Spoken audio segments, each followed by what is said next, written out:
Bonjour à tous et bienvenue sur ma chaîne YouTube Kabibi Show Gag and Vlog dans notre rubrique témoignages. Comme vous savez, sur cette chaîne, tous les matins à 5h30, du lundi au vendredi, on partage une exhortation biblique présentée par le pasteur Amadou, suivi d'un témoignage qui est présenté par moi-même, Maman Kabibi. Merci à vous tous qui n'avez pas hésité à rejoindre la chaîne en vous abonnant et surtout à cliquer sur la cloche de notification pour être au courant des vidéos que je partage et surtout quand je suis en direct. Comme vous savez, les après-midi, on partage des faits divers, des problèmes qui nous concernent tous, que nous traversons en ce moment dans nos maisons, dans nos foyers, avec nos entourages. Donc, on a envie d'en parler, on a envie de discuter, d'avoir des avis des autres personnes, des points de vue bibliques. Donc, et aussi, tous les samedis, on partage une prière de combat sur cette chaîne à 6h du matin pour aider les personnes, soit qui ne savent pas prier, soit qui ont envie de faire des prières de combat, ou alors de prendre cette prière de combat pour nous accompagner toute la semaine.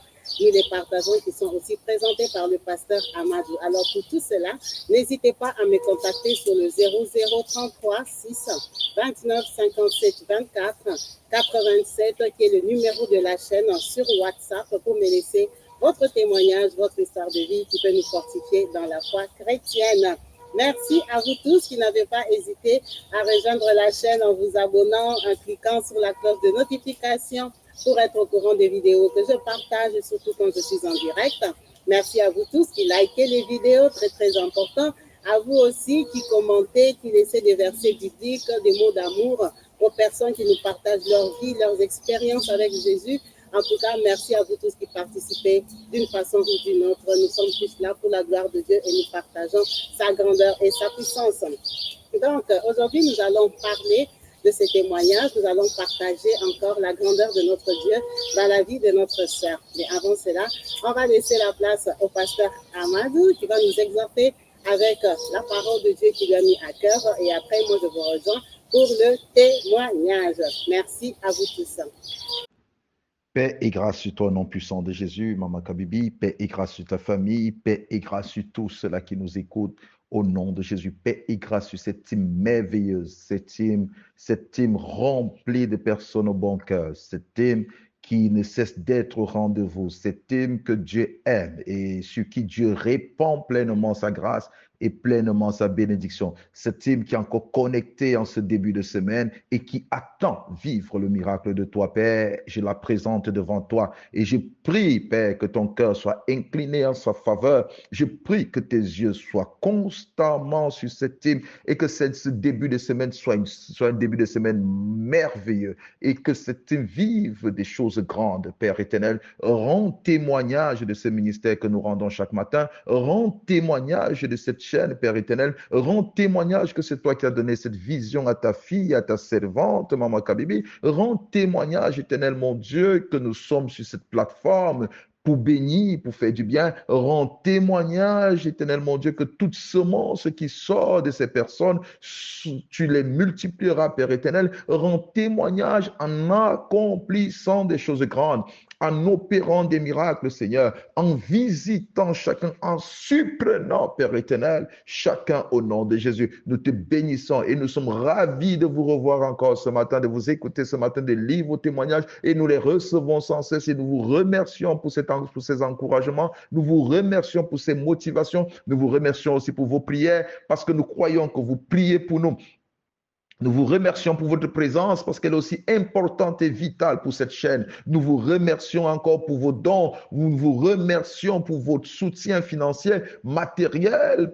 Nous vous remercions pour tout et nous sommes entièrement reconnaissants. Vous ne savez pas comment vous nous faites du bien. Que l'Éternel vous bénisse, c'est lui qui vous a mis sur notre chemin et nous sommes là ensemble parce qu'il nous a mis ensemble. Alors, nous nous appuyons, nous nous soutenons et nous avançons chacun de son côté, obéit à l'Éternel et il fait ce que l'Éternel lui a demandé de faire. Nous sommes pleinement bénis au nom de Jésus. Soyez pleinement bénis, que la guérison soit votre partage au nom de Jésus, que le miracle vous accompagne au nom de Jésus, que cette semaine soit pour vous une semaine miracle au nom de Jésus, que des temps de bonnes choses s'accomplissent et j'enlève sur votre chemin tout ce qui est mal au nom de Jésus. Je chasse de vous tout cela qui viennent pour compliquer votre vie au nom de Jésus. Toute barrière humaine qui se lève devant vous tombe au nom de Jésus. Toute barrière spirituelle qui est debout devant vous tombe au nom puissant de Jésus. L'ennemi qui se lève et qui essaye de vous troubler, je le chasse de votre vie au nom de Jésus. Cette maladie qui commence à venir, qui commence à grandir, je dis, je détruis cela au nom de Jésus. Ce cancer, je le maudis maintenant, je le prive de vie au nom puissant de Jésus. Ce diabète, je le maudis et je le prive de vie au nom de Jésus. Toute forme de maladie qui attaque ton corps au nom puissant de Jésus, je maudis cela et je détruis sa vie au nom de Jésus. Je le prive de ton sang au nom de Jésus.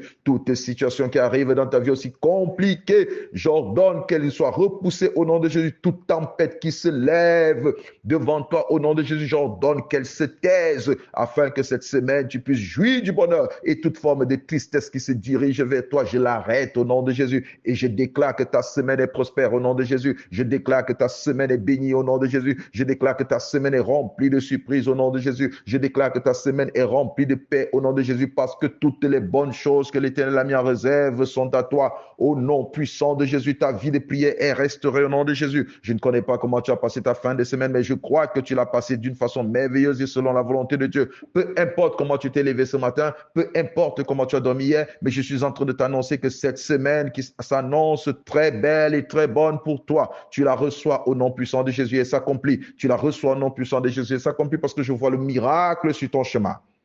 Que tu sois pleinement béni au nom puissant de Jésus. Le thème de cette semaine est l'Éternel se souvient. L'Éternel se souvient. Pendant que je parlais mercredi de Zacharie, je parlais mercredi de Zacharie, pour ceux qui ont assisté au mercredi témoignage, mercredi miracle, pendant que je parlais de Zacharie, le Seigneur m'a mis à cœur, continue à parler de ce thème, enseigne-leur, dis-leur que je me souviens d'eux, je me souviendrai d'eux, je me souviendrai de tout ce qu'ils font. Et avant de commencer, tu dois partager, s'il te plaît. Avant de continuer, tu vas partager à plusieurs personnes. Tu vas appeler des gens pour écouter. S'il te plaît, partage. L'Éternel se souvient de toi. Il m'a dit, va et dis-leur que je me souviens d'eux, je me souviendrai d'eux, je me souviens d'eux. L'expression Dieu se souviendra de toi ne veut pas dire que Dieu t'avait oublié. Tu dois oublier, tu dois mettre cela dans la tête. Quand on dit l'Éternel se souvient, ceci ne signifie pas que Dieu t'a oublié. Parce que Dieu n'oublie personne. Dieu n'oublie personne. Ésaïe 49, versets 15 à 16. Dieu n'oublie personne. Quand on dit l'Éternel se souvient, c'est qu'il se souvient. Ceci ne veut pas dire qu'il t'a oublié, parce que Dieu ne peut pas t'oublier. Si Dieu t'avait oublié, tu ne serais pas debout. Si Dieu t'avait oublié, tu serais déjà tombé. Tu sais combien de personnes souffrent comme toi tu souffres et ils sont paralysés aujourd'hui? Tu sais combien de personnes sont fatiguées de vivre, mais pourtant toi, tu vis encore. Tu sais combien de personnes n'arrivent plus à adorer le Seigneur, mais toi, tu continues à adorer. La situation dans laquelle tu te trouves n'est pas pour te conduire à la mort. Oui, c'est pourquoi je te dis, l'Éternel ne t'a jamais oublié. C'est lui qui te donne à boire, c'est lui qui te donne à manger, c'est lui qui te donne la force pour te lever, c'est lui qui te donne la capacité d'écouter ce message. Ce matin, il t'a donné les oreilles pour écouter et il veut te faire du bien. Il ne t'a jamais oublié, ça, je te l'assure. Dieu ne t'a jamais oublié, ça, je te rassure. Il ne t'a jamais oublié et tu dois mettre dans ton esprit qu'il ne t'a jamais oublié. Tu dois mettre dans ton esprit qu'il ne t'a jamais oublié et il ne va jamais t'oublier. Garde cela dans ton esprit. Il ne m'a jamais oublié et il ne va jamais m'oublier. Et écris cela dans les commentaires. Dieu ne m'a pas oublié, il ne m'a jamais oublié et il ne va jamais m'oublier. Dieu ne va jamais oublier ma famille, Dieu ne va jamais oublier mes enfants, Dieu ne va jamais oublier mon conjoint. Dieu ne m'a pas oublié, Dieu ne m'a pas oublié, il se souvient de moi. Alors l'Éternel Dieu se souviendra de toi ne veut pas dire que Dieu t'avait oublié. Oui, ça ne veut pas dire que Dieu t'a oublié, parce que Dieu n'oublie personne. Dieu n'oublie personne. Ésaïe 49, versets 15 à 16. Une femme oublie-t-elle l'enfant qu'elle allait? N'a-t-elle pas pitié du fruit de ses entrailles? Quand elle l'oubliera, moi, je ne t'oublierai point. Voici, je t'ai gravé sur mes mains. Tes murs sont toujours devant mes yeux. Je t'ai gravé sur mes mains. Ça, c'est Dieu qui dit que je t'ai gravé sur mes mains. Quand tu es il ne dit pas je t'ai écrit, il dit je t'ai gravé. C'est-à-dire tu restes là, tu es là, tu restes là. Oh, alléluia. Il dit je t'ai gravé sur mes mains. J'ai dit à quelqu'un que tu es gravé sur la main du Seigneur. Tu es gravé là, il ne peut pas t'oublier, il est constamment, il te voit constamment. Il dit, tu es gravé sur ses mains, tu es gravé, tu es présent devant sa face. Il te voit, il te connaît, il ne peut jamais t'oublier. Une femme qui allait son enfant, l'oublie-t-elle? Est-ce que cette femme peut oublier son enfant, même si cela arrivait? Qu'elle oublie son enfant, mais moi je ne vais pas t'oublier parce que tu es gravé. Tu n'es pas seulement présent, mais tu es gravé. J'étais gravé, oh, que quelqu'un dise que je suis gravé sur les mains de l'Éternel. Je suis gravé, j'ai été gravé. L'Éternel m'a gravé. Personne ne peut effacer cela. Personne ne peut demander à Dieu de t'oublier. Il n'y a aucune prière qui va faire que Dieu t'oublie. Il n'y a aucun démon qui peut faire que Dieu t'oublie. Il n'y a aucun sorcier qui peut faire que Dieu t'oublie. Non. Non, non, non. Dieu ne t'oublie pas. Et Dieu ne t'oubliera jamais parce qu'il t'a gravé. Ce n'est personne qui t'a gravé sur sa main. Il dit, voici, je t'ai gravé. Il ne dit pas, voici, on t'a gravé. Il dit, voici, je t'ai gravé. Ce n'est pas un homme qui t'a gravé sur la paume de main de Dieu. Ce n'est pas un membre de ta famille qui t'a gravé sur la paume de Dieu. Ce n'est pas un sorcier qui t'a gravé sur la paume de Dieu. Ce n'est pas le diable qui t'a gravé sur la paume de Dieu. Mais c'est Dieu lui-même qui t'a gravé sur la paume de sa main. C'est Dieu lui-même qui t'a gravé sur la paume de sa main. Et il y a des tatouages que des personnes ont fait sur leur corps. Ils ont mis des noms des personnes, mais aujourd'hui, ils sont incapables de les enlever. C'est vrai qu'ils peuvent les enlever, mais un signe restera qu'il y avait là un tatouage. Et ils se souviendront toujours de ce nom. Même si toi, tu ne vois pas ce nom, tu ne vois qu'une cicatrice, mais ils savent, ces personnes savent, elles savent qu'est-ce qui a été écrit, qu'est-ce qu'elles avaient effacé. Parce que la cicatrice va rester. Même si tu effaces, un tatouage ne s'efface pas parce qu'il est resté dans ton esprit. Et toi, tu es gravé. Alléluia. Toi, tu es gravé sur la paume de main de Dieu. Tu es gravé sur la main de Dieu. Personne ne va effacer. Qui peut s'élever, effacer? Personne. Personne. C'est pourquoi il dit, même si une femme oublie-t-elle son enfant, moi, l'Éternel, je ne t'oublierai pas. Gloire, alléluia. Nombre 23, verset 19. Nombre 23, verset 19. Dieu n'est point un homme pour mentir, ni un fils de l'homme pour se repentir. Il n'est pas un homme pour mentir. Ce qu'il a dit, ne le fera-t-il pas? Ce qu'il a déclaré, ne l'exécutera-t-il pas? Il a dit, je ne t'oublie pas, tu es gravé. Il a dit, il n'est pas un homme pour mentir. S'il dit que tu es gravé, tu es gravé. Est-ce que tu m'écoutes un peu là? Si Dieu dit que tu es gravé, tu es gravé. Ce n'est pas parce qu'il se souvient de toi qu'il t'a oublié. S'il dit que tu es gravé, tu es gravé. Ce n'est pas un homme pour mentir. Ce n'est pas un homme pour changer ce qu'il a dit. Ce qu'il a dit, il a dit. Ce qu'il a dit, il a dit. Et ce qu'il dit qu'il a fait, il a fait. Personne ne peut l'empêcher. Réjouis-toi. Ce matin, tu dois mettre dans ton esprit que je suis gravé sur la main de l'Éternel. Ma famille est gravée sur la main de l'Éternel. Personne ne t'a gravé Ali là-bas. C'est lui qui t'a gravé. Oh, réjouis-toi, bien-aimé. Réjouis-toi, cette team merveilleuse, que tu es gravé sur la main de l'Éternel. Il te connaît. Jour et nuit, il te voit. Il ne sommeille pas, il ne dort pas. Ce n'est pas un menteur. S'il a dit que tu es gravé, c'est que tu es gravé. Alors, c'est pourquoi tu es béni, c'est pourquoi tu es pleinement béni, parce que tu dois être heureux, tu es gravé sur la paume de sa main. Imagine un homme qui aime une femme. Je veux que tu imagines un peu. Tu vas chez quelqu'un qui dit qu'il t'aime, et un jour, tu regardes sur son épaule, tu vois ton nom. Waouh! Il t'a gravé sur son épaule. Il a tatoué ton nom sur lui. Mais ça, c'est une preuve d'amour. C'est une folie. Mais Dieu l'a fait. Combien tu es précieux aux yeux de Dieu. Combien tu es important aux yeux de Dieu. Est-ce que tu peux t'imaginer ça? Ce n'est pas parce que tu manques quelque chose aujourd'hui que tu n'as pas de la valeur aux yeux de Dieu. Ce n'est pas parce que tu n'as pas du travail que tu n'as pas de la valeur aux yeux de Dieu. Ce n'est pas parce que tu n'as pas un mariage que tu n'as pas de la valeur aux yeux de Dieu. Tu as de la valeur à ses yeux. Tu es important à ses yeux. Et il te connaît. Tu es devant sa face jour et nuit. Tu es devant sa face. Il dit, tes murs sont toujours devant mes yeux. C'est-à-dire, tu es toujours devant ma face. Tu es toujours devant ma face. Jésus a été présenté comme le fils bien-aimé de Dieu lors de son baptême. Dieu dit, celui-ci est mon fils bien-aimé en qui j'ai mis toute mon affection. Il dit, celui-ci est mon fils bien-aimé en qui j'ai mis toute mon affection. Mais ceci n'a pas empêché à Satan de venir le tenter. Après 40 jours, 40 nuits sans manger, Satan s'est présenté. Non, ce n'est pas parce que tu passes ce moment que Dieu ne te connaît pas. Tu es gravé dans les mains de Dieu. Tu es gravé sur les mains de Dieu. Tu es gravé et tu es toujours devant sa face. Tu es toujours devant ses yeux. Il n'est pas un homme pour mentir, ni un fils de l'homme pour se repentir. Il te connaît parfaitement. Il te connaît parfaitement. Il ne t'a jamais abandonné, il ne t'a jamais délaissé. Mais l'expression l'Éternel se souvient, c'est juste pour dire que Dieu te mettra à la une et fera de toi un centre d'intérêt et d'attention publique. Je reprends. L'Éternel se souvient est une expression biblique pour dire que Dieu te mettra à la une et fera de toi un centre d'intérêt et d'attention publique. C'est pourquoi je te dis, cette semaine, nous parlons de l'Éternel se souvient. Ce n'est pas parce qu'il t'a oublié, non, il te connaît, il ne t'a jamais oublié, je te l'ai dit. Mais il fera de toi, il te mettra à la une et fera de toi un centre d'intérêt public. Deutéronome 28, verset 12 à 13. Deutéronome 28, verset 12 à 13. L'Éternel t'ouvrira son bon trésor, le ciel, pour envoyer à ton pays la pluie en son temps et pour bénir tout le travail de tes mains. Tu prêteras à beaucoup de nations et tu n'emprunteras point. L'Éternel fera de toi la tête et non la queue. Tu seras toujours en haut et tu ne seras jamais en bas. Lorsque tu obéiras au commandement de l'Éternel, ton Dieu, que je te prescris aujourd'hui, lorsque tu les observeras et tu les mettras en pratique.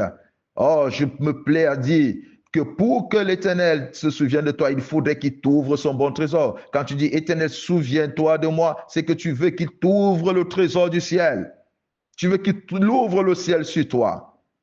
Tu veux qu'il fasse descendre la bénédiction sur toi. Tu veux qu'il opère un miracle sur ta vie, dans ta vie. Tu veux qu'il opère un miracle dans ton foyer. Tu veux qu'il opère un miracle qui t'accorde ce dont tu as besoin. Je t'ai dit, il fera de toi, il te mettra la une. Et c'est pourquoi il est dit dans Deutéronome, il fera de toi la tête et non la queue. C'est-à-dire, tu seras visible, tu seras le centre d'intérêt de plusieurs. Et c'est ce que l'Éternel veut faire avec toi. Ce miracle peut s'accomplir cette semaine. Je dis, chaque jour suffit sa peine. Et quand tu te réveilles, tu demandes le pain quotidien. Et ton pain quotidien, c'est le miracle.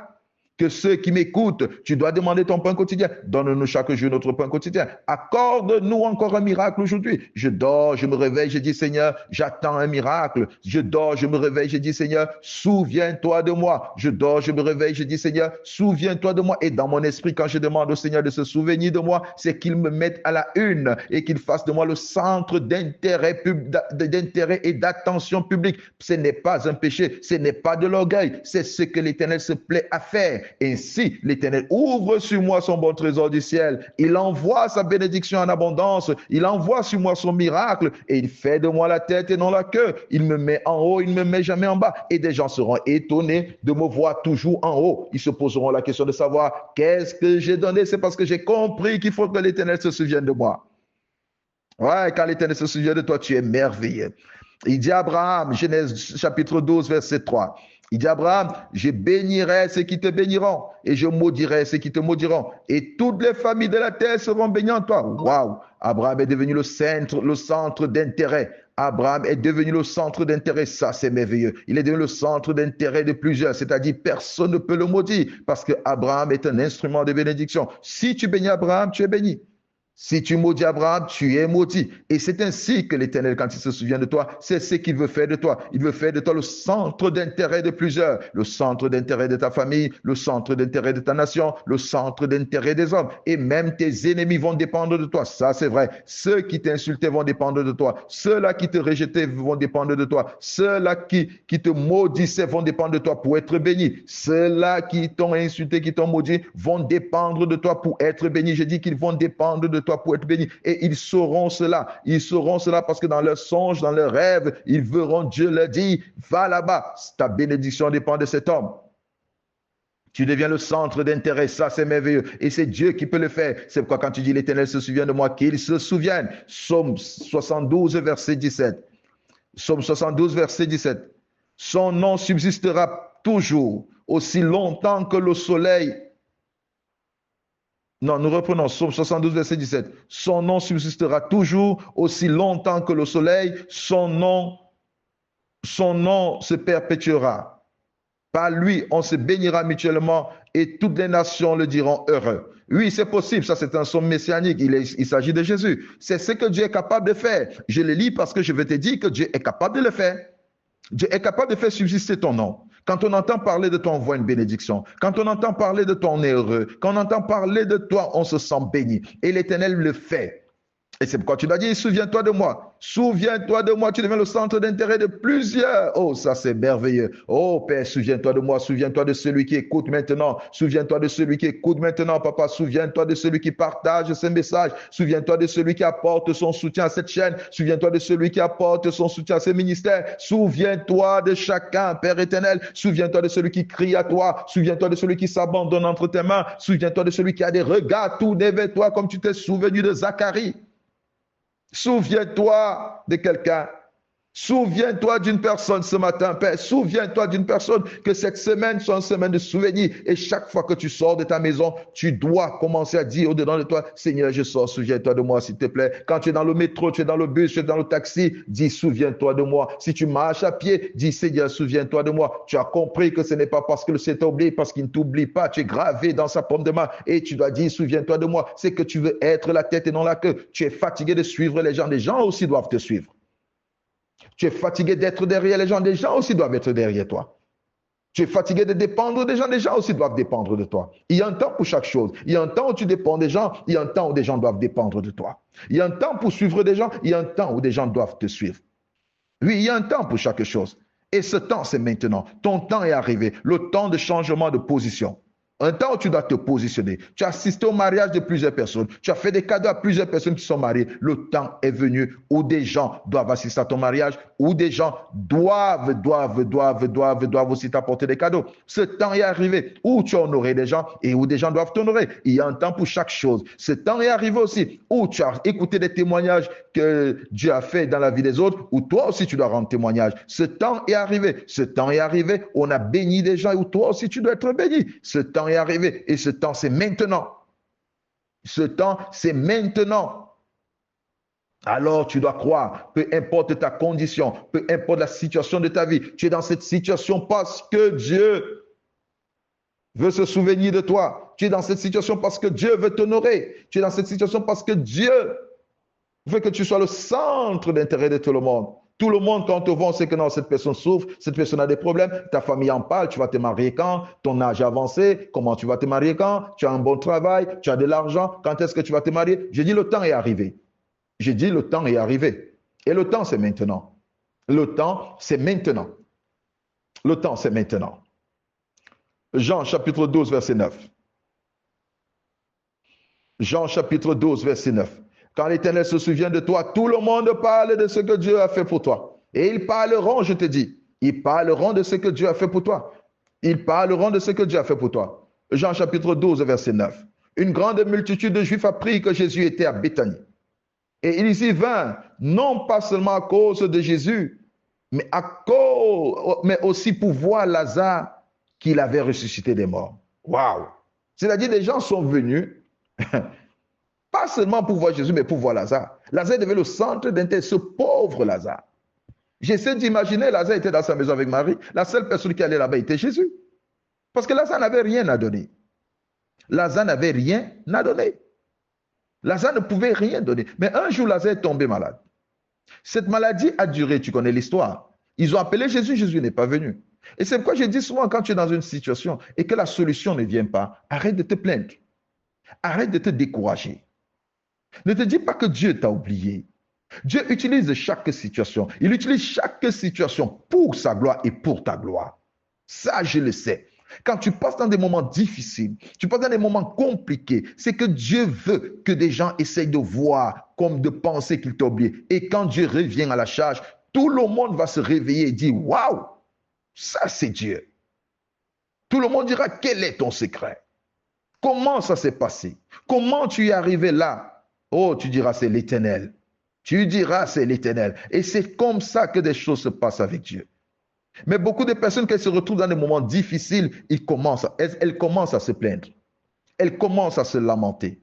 Elles commencent à penser que Dieu les a oubliées, Dieu les a abandonnées. Elles commencent à penser que tout ce qu'elles ont vécu jusqu'ici, tout ce qu'elles ont fait jusqu'ici en vain. Elles commencent à penser que leur prière qu'elles ont faite est en vain. Leur semence est morte. Non, non, non, non, non, non, non, non, non. Ce n'est pas en vain.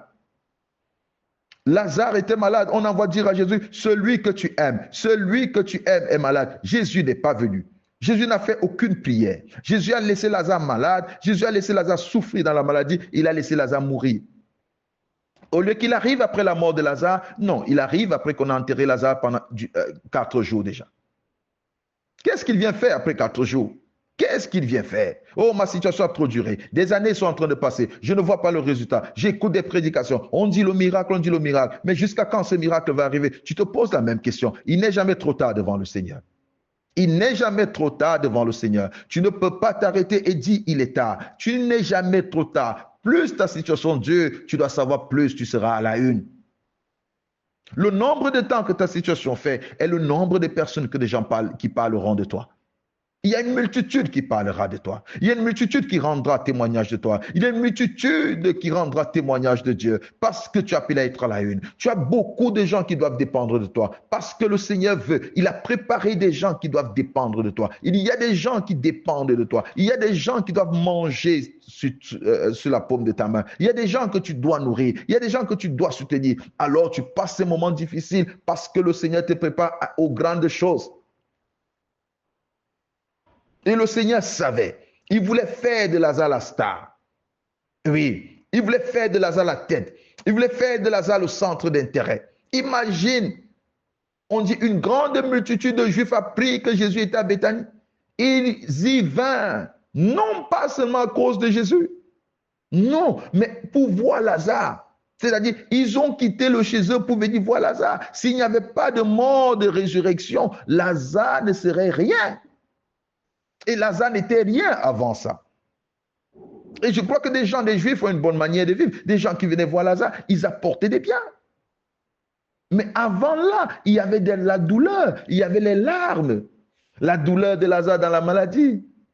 Et Lazare se tournait dans la maladie pour poser les questions à ses sœurs. Est-ce que vous avez dit à mon ami que je suis malade? Est-ce que vous lui avez informé de ma maladie? Ah oui, on lui a dit. Mais qu'est-ce qu'il a dit? Il n'a rien dit. Oh, c'est vrai, il n'a rien dit, mais c'est mon ami. Il n'a rien dit. La maladie ne fait que s'empirer. Est-ce que vous lui avez dit? Oui, on lui a dit. On a déjà envoyé plus de 10 personnes, mais il n'a pas répondu. Et les yeux de Lazare étaient au bord de la route, sachant que non, son Seigneur peut venir, son ami va venir. Il connaît les miracles que son ami a fait aux autres, mais pourquoi pas moi? Il peut le faire. Je suis en train de mourir. Je ne veux pas laisser mes sœurs. Je suis le soutien de mes sœurs. Je suis l'appui de mes sœurs. Je suis l'appui de mes sœurs. Je ne veux pas mourir. Oh Seigneur, regarde, mon affaire est en train de tomber.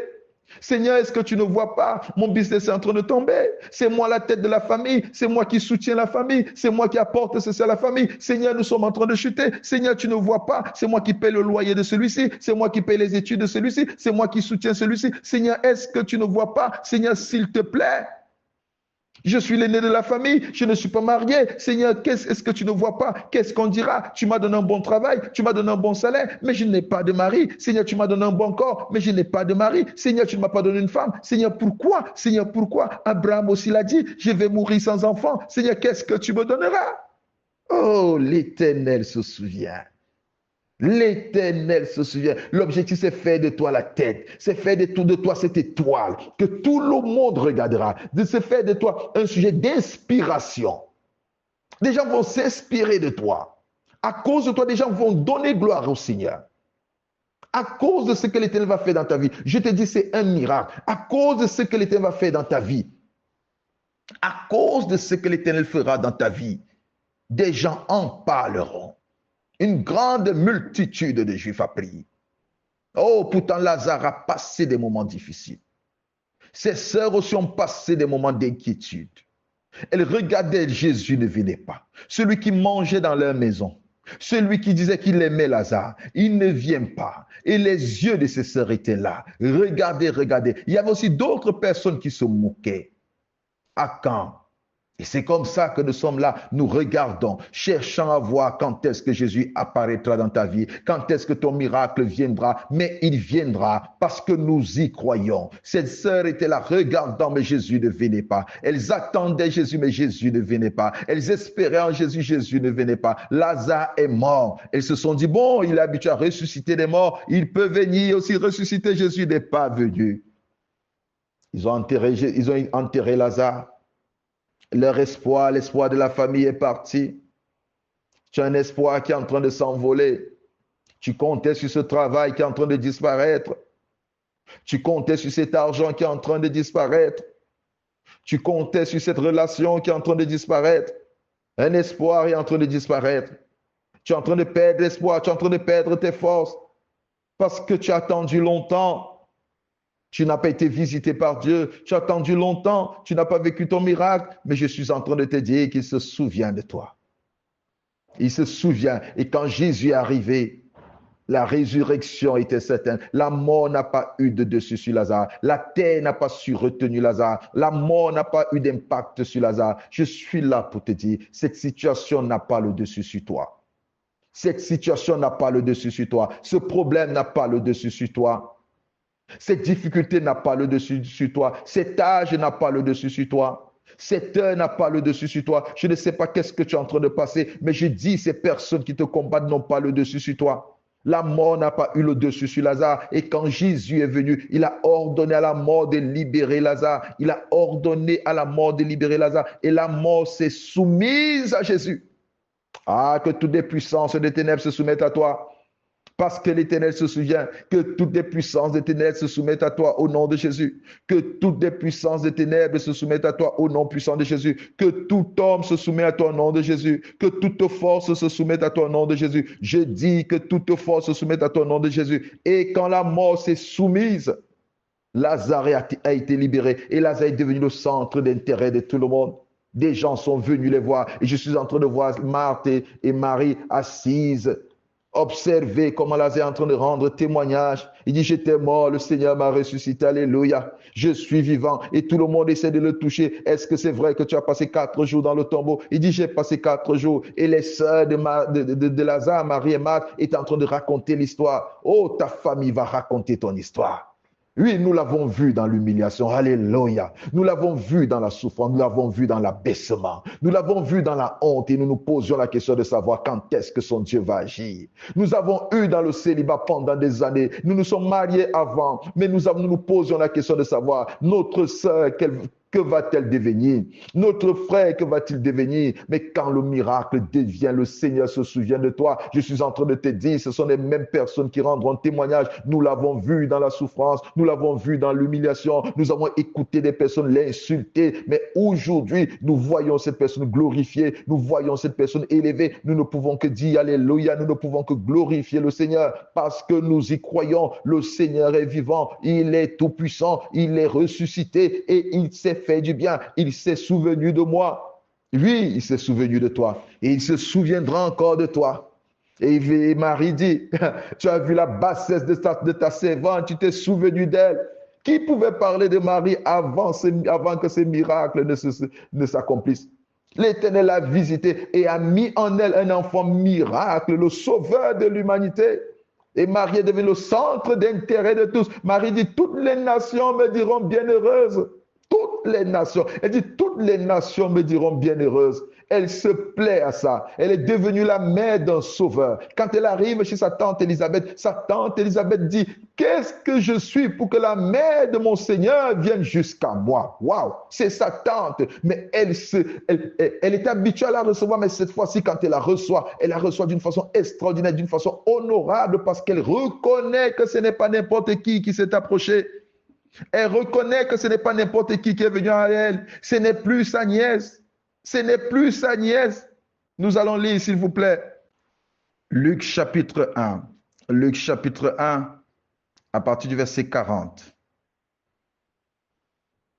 Non, nous allons lire à partir du verset 39. Luc chapitre 1, à partir du verset 39. Dans ce même temps, Marie se leva et s'en alla en hâte vers les montagnes dans la ville de Juda. Elle entra dans la maison de Zacharie et salua Élisabeth. Dès qu'Élisabeth entendit la salutation de Marie, son enfant tressaillit dans son sein et elle fut remplie du Saint-Esprit. Elle s'écria d'une voix forte, « Tu es bénie entre les femmes et le fruit de ton sein est béni. » Verset 43. « Comment m'est-il accordé que la mère de mon Seigneur vienne auprès de moi? » Waouh! Comment m'est-il accordé? Luc chapitre 1, verset 43.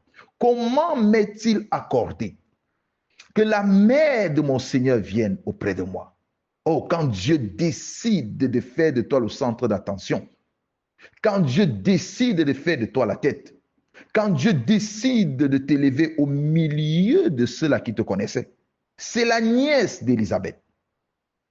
Élisabeth a l'habitude de la voir. Elle avait l'habitude d'aller chez Élisabeth. Mais là, quand elle arrive, Élisabeth la reçoit d'une autre façon. Elle dit, comment? J'ai le mérite. Il y a des gens qui vont commencer à te recevoir quand tu vas arriver chez eux. Ils vont se sentir honorés.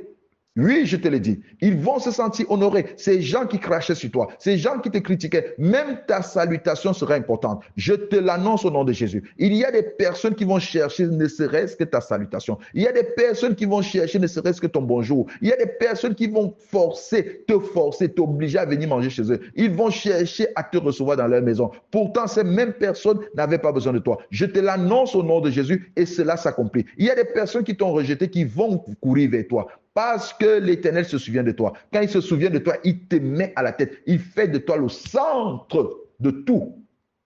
Oui, je te le dis, il fait de toi le centre de tout. Et tu l'es parce que l'Éternel le fait au nom de Jésus. Tu l'es parce que personne ne va empêcher à l'Éternel de le faire. Il le fait au nom de Jésus. Il fait de toi le centre de tout. Et tu dois y croire. Tu dois y croire parce qu'il se souvient de toi. Oh, que l'Éternel te bénisse. Toute cette semaine, quand tu m'as, tu dis, Seigneur, souviens-toi de moi. Dans ton cœur, Seigneur, souviens-toi de moi. Même si tu es en train de travailler, Seigneur, souviens-toi de moi. Ces temps-ci, c'est le temps de souvenir. Tu vas dire, Seigneur, souviens-toi de moi. Cette semaine est la semaine de souvenir. Tu dois dire, Seigneur, souviens-toi de moi. Fais de moi la tête. Je suis fatigué d'être la queue. Je suis fatigué d'emprunter. Je dois prêter aussi aux autres. Oh Seigneur, fais de moi la tête. Que l'Éternel vous bénisse. Que sa main soit sur vous. Et qu'il vous visite. Qu'il se souvienne de vous au nom de Jésus. Qu'il vous touche d'une façon miraculeuse. Qu'il ouvre sur vous des écluses des cieux au nom de Jésus. Soyez pleinement bénis. C'est une maman de la team qui nous vient pour nous partager son histoire. Merci beaucoup, maman. C'est une vraie, une sister, une maman qui est très présente sur la chaîne, qui aujourd'hui nous a ouvert son cœur pour nous partager sa vie, son intimité et la main de Dieu, la faveur qu'elle a perçue de lui dans sa vie. Je fais le choix de l'appeler Maman Leslie, qui est un nom d'emprunt. Comme vous savez, dans toutes les vidéos, les noms qu'on utilise ici sont les noms d'emprunt. Alors, elle est une maman congolaise et angolaise en même temps. Elle a fait le choix d'être angolaise. Alors, on va dire que Maman Leslie est une angolaise. On salue toutes les mamans angolaises très présentes sur la chaîne. Ça fait plaisir. Merci les mamans pour vos partages. Maman Leslie est la fille de qui? Elle est la fille d'un papa congolais de Brazzaville, de Pointe-Noire. Ce papa-là, c'était un beau gosse, un mignon garçon, qui a rencontré une mignonne fille de l'Angola. Alors, il rencontre sa mère, elle est très jeune. Ils ont 7 enfants ensemble. Donc, Maman Leslie n'a pas donné sa position dans la famille. Entre parenthèses, tolérer la qualité de la vidéo. Il n'y a pas beaucoup de lumière. Il fait gris, je suis en vacances, je suis à Malaga. Hier, j'ai fait 2 vidéos à Paris. Donc, je suis revenue, j'avais une course rapidement. Donc, voilà, il y a un peu de boue, il y a de l'eau qui tombe un peu partout, il y a la fontaine. Donc, en tout cas, on va faire avec les moyens du bord. C'est mieux que de manquer une vidéo pour la gloire de notre Dieu. Donc, merci pour votre compréhension. Voilà. Dans la chambre, il n'y a pas un bon réseau. C'est pour ça que je fais dehors. Sinon, je me serais filmée dans la chambre tranquillement. Je sais qu'il y a un peu de bruit, mais c'est parce que je ne suis pas très loin de la réception. Et malheureusement, à la réception, ils mettent la musique. Donc, la musique, ça, les droits d'auteur, je ne peux pas me filmer à la réception. Donc, on va faire avec. Merci à vous tous. Alors, Maman Leslie est la fille d'un papa du Congo, Pointe-Noire, et d'une maman angolaise, qui est d'origine de Cabinda. Elle dit que sa maman est de la tradition Kikumba. C'est une tradition là-bas à Luanda, enfin, là-bas en Angola. Sa maman, elle vient de cette ethnie-là. Bref, elle est née à Pointe-Noire et jusqu'à l'âge de 13 ans, ses parents ne se sont pas entendus. Ils ne se sont pas convenus quand sa maman avait mis au monde 7 enfants. Donc, la maman a décidé de retourner chez eux à Cabinda. Elle prend ses 7 enfants, elle dit que mes enfants sont des Angolais. Moi, je retourne chez nous avec mes enfants. J'ai perdu le temps ici à Pointe-Noire. Le mari, c'est bon débarras, je suis beau gosse. Je vais trouver une autre femme de Pointe-Noire. Il va m'aimer, tu n'as qu'à partir. C'est comme ça que la maman part en Angola, à Cabinda, avec ses enfants. Quand elle arrive là-bas, c'est trop d'enfants. Elle ne les a jamais gérés toute seule parce qu'elle avait un mari. C'est comme ça que la maman décide de prendre notre sœur Leslie, aller la donner à la grand-mère, à sa maman à elle-même. Donc Leslie se retrouve chez sa grand-mère. Chez sa grand-mère, vous-même, vous connaissez les grand-mères d'Afrique. C'est laisser aller, c'est fais ce que tu veux, fais comme tu veux. Moi, je suis grand-mère. Fais comme tu veux, tu peux me dominer, me commander. Donc, Leslie a 13 ans. Elle domine la grand-mère. Donc, elle manipule sa grand-mère. La grand-mère est épuisée. Seulement dans la rue là, de la grand-mère, Leslie est partie rencontrer un garçon, un mignon garçon. Il a piétiné à 13 ans, 14 ans. Leslie a porté la grossesse. Elle a accouché de sa première fille à l'âge de 15 ans. Quand elle accouche, la grand-mère est dépassée. La grand-mère ne sait pas quoi faire. Tout le monde la condamne. Tu gardes trop Leslie, Leslie fait ce qu'elle veut, ça ne se fait pas, patati patata. La grand-mère est dépassée. La maman de Leslie, chez eux, ils sont que deux. La grand-mère a accouché comme une blanche. Elle a mis au monde 2 enfants, une fille et un garçon. Elle prend Leslie, elle va donner au frère de sa femme, de sa fille. Elle dit, toi, comme tu es garçon, Leslie aura peur de toi. Ta soeur là-bas, elle a beaucoup d'enfants. Elle ne peut pas s'en sortir avec Leslie. Et dites pour elle, Leslie, vous savez l'Afrique, comment ça fonctionne. Donc, on te balance les mains en main. Leslie arrive chez l'oncle. L'oncle a dit que tu vas voir, je vais serrer la ceinture. Moi, je vais t'éduquer. Ici, on ne sort pas. 17h, tu es à la maison, on commence à coincer Leslie. Là, quand on a donné Leslie à l'oncle, le bébé de Leslie est resté chez la grand-mère parce que Leslie a 15 ans. Qu'est-ce qu'on va faire avec un bébé? La grand-mère reste avec le bébé, sinon le bébé va se perdre, le bébé va s'abîmer. Et puis chez le frère là-bas, il y a une femme chien méchant. Vous connaissez les femmes des frères, n'aiment pas les sœurs. Donc c'est compliqué. C'est comme ça que Leslie, pour maintenant tenir tête à son oncle, Leslie fait tête dure. Elle va tomber sur un beau gosse, un mignon bébé garçon Bouchou. Lui qui vient de Luanda, Luanda la capitale. Lui carrément. Elle dit, tu verras, je vais faire fort. Elle a aimé un garçon de Luanda. Le garçon a été mis se promener sa cabine là, si c'est faire les affaires. Il a aimé Leslie. Leslie a fugué. Elle a fugué, elle a quitté Cabinda, elle est partie habiter à Luanda. Chez eux, on l'a cherché. L'oncle, donc lui, il a fait pire que la grand-mère. Lui, carrément, Leslie a fugué. Chez la grand-mère même, on connaissait les garçons qui habitent là-bas. Chez l'oncle, on ne sait pas c'est qui. Leslie a poudré. Elle arrive à Luanda, elle habite là-bas. Un garçon qui t'a pris avec facilité. Un garçon, chez vous, on ne le connaît pas. Qu'est-ce qu'il va faire avec toi à part te saboter? Quand elle arrive à Luanda, elle a vu 1000 couleurs. Elle a commencé à comprendre qu'elle n'a pas de valeur. Le garçon, il s'en fout d'elle. Il n'en fait qu'à sa tête. Patati patata. Leslie était perdue. Leslie ne savait pas comment retourner chez eux. Elle avait à peine 16-17 ans. C'est comme ça qu'un jour, elle est en train de marcher sur la route au marché. Les oreilles sont tendues, prêtes à écouter n'importe qui et n'importe quoi. Elle va tomber sur un garçon. Le garçon a dit, oh, moi comme je suis là, je t'aime et tout ça. Ah, elle cherche un endroit où fuir. Quand elle dit oui, moi aussi je suis intéressée, elle dit ok, mais moi avant que je t'aime, il faut que je t'amène dans mon église. Elle dit papa, si c'est seulement l'église, nous tous on connaît Dieu. Let's go. Moi après l'église là, c'est l'amour. Parce que moi, ma vie c'est ça, ça, ça, ça. Le garçon lui dit ok, on y va. Quand ils vont là-bas, c'est l'église de Nzambe Malam. Donc le frère là, c'est sa façon de trouver les sœurs. Lui, pour amener une brebis à l'église, il va mentir à la fille que je t'aime. L'évangélisation. L'évangélisation, les techniques. Les gars, pour amener les filles à l'église, il leur dit qu'il les aime. Donc lui, il drague les filles. Toi, tu viens avec l'espoir que j'ai trouvé le mari. Alors que c'est la prédication. Tu viendras à l'église d'abord motivé pour qu'on t'épouse, alors que c'est Dieu qu'on t'a amené dans la vie. C'est comme ça que l'esprit va rencontrer le Seigneur en vrai pour la première fois. Ce n'est pas les trucs là que, oh, nous sommes des chrétiens, mais vous n'êtes pas des pratiquants. Donc, elle rencontre Dieu à l'âge de 16-17 ans. Elle est à Luanda.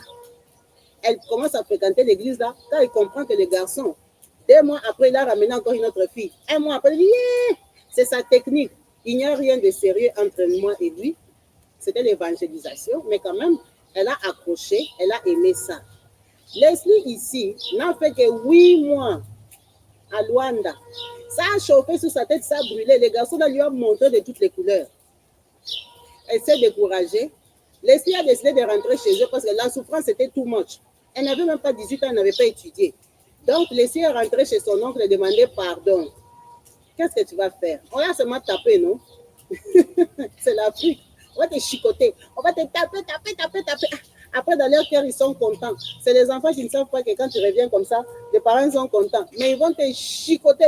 Ils vont te montrer 1000 couleurs. Donc, Leslie est rentrée chez eux. Elle rentre chez l'oncle. L'oncle lui dit, je vais te remettre à l'école. Mais quand même, elle a déjà l'expérience du mariage parce qu'elle a habité avec un garçon. Donc, elle rentre chez eux, elle recommence l'école, elle recommence à habiter et tout ça. Elle dit que l'école, elle ne veut pas. Elle coupe l'école. Elle dit qu'elle va faire le commerce. Tu vas faire quel commerce, Leslie? Il faut aller à l'école. Maintenant, chez son oncle, comme elle avait découvert l'église Nzambe Malamu, quand elle rentre à Kabinda, chez son oncle, elle essaie de se renseigner sur l'église Nzambe Malamu. Ce n'est même pas loin de chez son oncle.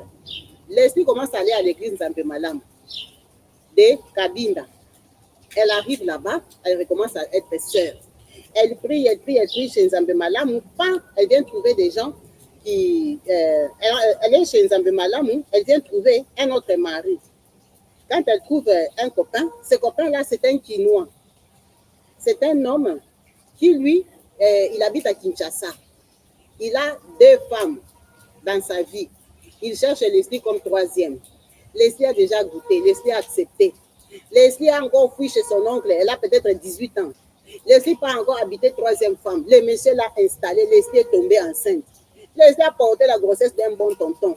Quelqu'un qui prie chez Nzambe Malamu, on l'a déjà délivré. On l'avait baptisée à Luanda. Comme elle était motivée, elle pensait qu'on allait l'épouser par le gars là. Elle était entrée dans l'église jusqu'au baptême. C'est quand elle a compris que c'était la drague qu'elle avait abandonnée. Mais à Kabinda, elle priait en vrai. Bon, elle priait en vrai, mais elle est partie 3e bureau. Leslie part, elle met au monde. Chez eux, on se dit, bon, c'est son choix, c'est son train de vie. C'est comme ça qu'elle veut mener sa vie. Ça veut dire que Leslie a 2 enfants. Quand elle met au monde, elle est bien installée, elle est 3e femme, elle fait mal à la tête aux 2 premières là-bas. Comme elle est jeune, les autres là sont en train de trembler, ils ont déjà les 30 ans. Elle est là, 17 ans, 18 ans. Aïe! C'est comme ça que Leslie, un jour, elle est sur la route. Elle, tout se passe sur la route. Sa vie, c'est sur la route. Sur la route, elle trouve un autre dragueur, un autre monsieur qui vient, qui lui parle. Oh, ma soeur, et tout ça. Dieu m'a parlé, et tout ça. Je vais te parler de la parole de Dieu, et tout, mon frère. C'est quelle qualité de parole de Dieu? Oh, je voulais t'inviter dans mon église. Il y a séminaire, il y a quoi. Comme elle aime Dieu, elle est confuse, elle est bipolaire dans la chrétienté. Vous-même, vous connaissez les gens des sœurs. Elle accepte. C'est les gens qui suivent Dieu partout. En ce moment-là, le monsieur, il était au Congo-Kinshasa avec ses 2 femmes. Donc, elle a le temps. Elle ne fait rien dans la vie. Leslie décide d'aller à l'église. Quand elle part à l'église, là, c'est combat spirituel chez Maman Olangi. Elle arrive chez Maman Olangi. Elle commence à prier là-bas. Là-bas, on vient lui montrer que ce n'est pas son mariage, c'est mauvais, c'est la trahison, c'est patati, c'est patata. Leslie a prié 2 ans là-bas. Chez Maman Olangi, Leslie a regardé son mari en face. Elle lui a dit que le mariage est terminé. Je ne suis pas ta femme. Je ne suis pas ta femme, tu as tes femmes à Kinshasa. C'est le péché. Moi, je suis touchée, délivrée. J'ai renoncé aux esprits des 3e femmes. Sors de ma vie. Le papa est resté bouche bée. Mais c'est toi ma femme de l'Angola. Moi, je ne veux pas. Sors de ma vie, le mariage est terminé. Avec 2 enfants. Quand le papa la sort de sa vie, Leslie a peut-être les 24 ans. Leslie, elle a 2 enfants. Premier enfant cadeau qu'elle avait fait dans l'enfance, quand elle avait 15 ans, et son bébé qu'elle vient d'accoucher. Elle dit qu'elle va faire le commerce. Leslie fait quoi? Elle prend son enfant, elle donne à sa maman biologique. Parce que vous voyez que la maman, elle avait 7 enfants. Les Leslie ont grandi, non? Leslie a déjà 24 ans. Elle prend sa grande fille, elle donne à sa mère. Elle prend son bébé qu'elle a mis au monde avec papa Bogos. Elle remet à papa Bogos. Papa Bogos, prends ton enfant. Donc, je te quitte et tu récupères ton enfant. C'est l'enfance. Leslie a remis les 2 enfants. Elle s'est séparée des 2 enfants. Leslie est partie à Luanda, dans la capitale. Dans la capitale, là-bas, il y a combat spirituel. S'il y a combat spirituel à Kabinda, c'est qu'il y a combat spirituel à Luanda. Elle est devenue sœur combattante. Sœur combattante, là-bas, nouvelle ville. Elle commence le commerce. Elle commence à partir à Windhoek. Windhoek en Namibie. Windhoek ou Windhoek, là. Elle part à Windhoek. Elle commence à faire le commerce Angola-Windhoek. Elle fait le commerce Pointe-Noire, Kabinda. Elle a commencé à faire le commerce, se battre. Elle est devenue sœur commerçante. Quand elle a réuni un peu d'argent pendant 2 ans, elle a récupéré son enfant qui était parti chez son papa Bogos. Papa Bogos a 2 femmes. Elle sait que l'enfant est maltraité là-bas. Elle récupère un enfant, son garçon. Donc maintenant, Leslie est femme seule. Elle habite là-bas. Quand elle est au combat spirituel là-bas, elle a déjà récupéré son fils. Elle comprend qu'au combat spirituel, le mariage, ça vient difficilement. Elle a dit, je vais rester comme ça. J'ouvre les yeux aussi. C'est les autres frères des autres églises. Elle vient tomber sur un frère. Les frères là, ce n'est pas vraiment frère, c'est tonton seulement. C'est tonton homme d'affaires, c'est un bon tonton. Vous voyez bien que c'est une commerçante. Elle tombe sur le monsieur. Le monsieur a une société. C'est un homme d'affaires qui a une société structurée. Vous voyez qu'elle, c'est une commerçante ambulante, une fille qui se débrouille. Le garçon lui dit, moi je t'aime, et moi patati, la trappe sœur l'esprit combattante, piétinée. La sœur a accepté. Quand le frère voit que, ouais, la fille, si on peut avoir les projets, il lui dit, tu sais, toi, tu as vu comme tu m'expliques, Yaya, ici en Angola, la vie, ça ne va pas donner. Ma chérie, c'est mieux que tu pars en Europe. Parce que moi, j'ai le projet d'aller en Europe. Mais le problème est que toi, tu as 2 enfants. Dans la vraie vie, je ne peux pas t'épouser. 2 enfants, c'est beaucoup. Dans ma famille, ça ne va pas donner. Mais comme tu es une fille bien, moi, je peux t'aider à aller en Europe. Ah, donc, ce n'est pas le mariage, papa. Tu m'as piétiné. Ah, c'était l'amour. Donc, je vais t'aider à aller en Europe. Je te fais les visas. Le garçon prend Leslie. Il a fait associer de sa société. Comme ça, on donne le visa à Leslie. Leslie a eu le visa de Paris, l'Europe. On donne le visa à Leslie et son enfant garçon. Leslie prend l'avion. Leslie vient à Paris. Leslie, c'est une commerçante, la copine d'un commerçant. Quand elle arrive à Paris, les gens chez qui elle descend, si c'était à Saint-Denis, si c'était à Mélin, si c'était dans quel quartier, les gens là, moi-même, je ne sais pas comment ils ont représenté Paris. Leslie arrive, elle a dit que ces gens-là, ils étaient des pauvres. Ils étaient des pauvres. Leslie venait avec l'argent de l'Angola. Elle a dit que, Maka Bibi, c'est moi qui fais pour eux les courses. C'est moi qui leur donne à boire. C'est moi. J'ai dit, mais si ils habitent en Europe depuis longtemps, ils n'ont pas d'argent comme ça. Moi, je viens chercher quoi en Europe. Elle a dit, pardon, moi, je rentre en Angola. Leslie a pris l'avion, elle est rentrée en Angola avec son enfant. Le gars dit, mais tu n'as pas fait les papiers. Il dit, quel papier? Les gens même que j'ai trouvés me disent, ils ont 9 ans. Ils n'ont pas l'argent, leur frigo est vide. Ils n'ont pas l'argent, ils sont pauvres. Moi, ici en Angola, je trouve 1 euro. Quand tu me dis d'aller habiter à Paris, Yaya, je peux chercher quoi là-bas? Moi, je suis bien en Angola. Je ne veux pas rester en Europe.